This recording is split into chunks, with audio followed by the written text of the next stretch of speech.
Hello guys, welcome back to my YouTube channel. So guys, এখন যাচ্ছি বাজারে সরস্বতী ঠাকুর কিনতে, কারণ কদিন পরেই সরস্বতী পুজো। আর কাজের ফাঁকে আসা হবে না বলে একটু তাড়াতাড়ি আমরা ঠাকুরটা কিনে রাখার জন্য বাজারে চলে এসেছি আজ। তো বাজারে অনেক খোঁজার পর ছোট্ট একটা সরস্বতী ঠাকুর নিয়েছিলাম আমরা, কারণ কোনোটাই মনের মতো হচ্ছিল না বলতে, আমাদের বাজেটও একটু কম ছিল। তাই জন্য ছোট থেকে একটা সরস্বতী ঠাকুর খুব সুন্দর দেখে নিয়েছি, আর এখন বাড়িতে ফিরে যাচ্ছি।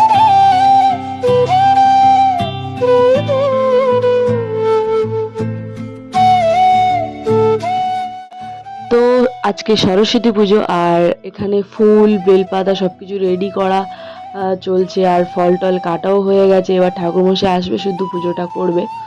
এবারে সরস্বতী পুজোটা কিন্তু দুদিন পড়েছে, একটা রবিবার আর সোমবার। আজকে সোমবার, তো আমাদের সোমবার পুজো হবে। আজকে 9:59 ছাড়াবে, তার আগে পুজোটা সম্পূর্ণ করতে হবে। আমরা ঠাকুরমশাইয়ের জন্য ওয়েট করছি, ঠাকুরমশাই একটু পরেই আসবে। তোমরা সবাই কমেন্টে জানাও যে আমাদের ডেকোরেশনটা কেমন হয়েছে। এগুলো কিন্তু সব কিছু নিজে হাতে করা। আর হচ্ছে পুজো সম্পূর্ণ হয়ে গেছে এখন। ওখানে আমার হারমোনিয়াম, এখানে গানের ডায়েরি, বাচ্চাদের বই টই অনেক কিছু আছে। তো এই ছোট্ট মন্দিরটা কেমন সাজানো গোছানো হয়েছে প্লিজ কমেন্টে জানাও। আর তারপরে সরস্বতী পুজো উপলক্ষে আজকে খিচুড়ি হয়েছিল, তো কিছু বাচ্চাদেরকে ডেকে এখানে খেতে দেওয়া হচ্ছিল, মানে বাড়ির আশেপাশে পাড়ার বাচ্চারা। তো আজকে সরস্বতী পুজো উপলক্ষে রান্না হয়েছিল খিচুড়ি, বেগুনি, পাঁপড় ভাজা আর চাটনি। আমরা বাড়ির সবাই যা খেয়েছি ওদেরও তাই খেতে দিয়েছি। Welcome back to my channel. Welcome back to my channel. आज खिचड़ी खा रहा है। खिचड़ी खा रहा है और की बोल खिचड़ी खा रहा है और बेगुনের হিন্দি তো বাচ্চারা এখানে খুবই মজা করছিল, হাই হ্যালো করছিল ক্যামেরার সামনে। তো তারপরে লজ্জা পেয়ে গেছিল। যাই হোক, ওরা অনেক আনন্দ করেছে, অনেক মজা করেছে, আর তার সাথে সাথে আমরাও অনেক আনন্দ করেছি, অনেক মজা করেছি। আর সরস্বতী পূজা আজকে অরিত্রর জন্মদিন, অরিত্রর জন্মদিন উপলক্ষে খিচুড়ি খাওয়াচ্ছি, খেয়ে নাও সবাই।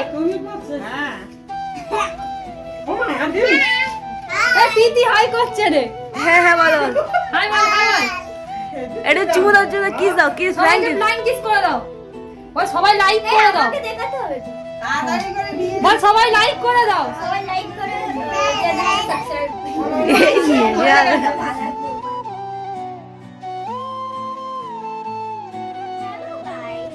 তো দুপুরে খাওয়া দাওয়ার পরে আমার বন্ধু বান্ধবরা চলে এসেছিলো, হঠাৎ করে ফোন করেই চলে এসছে।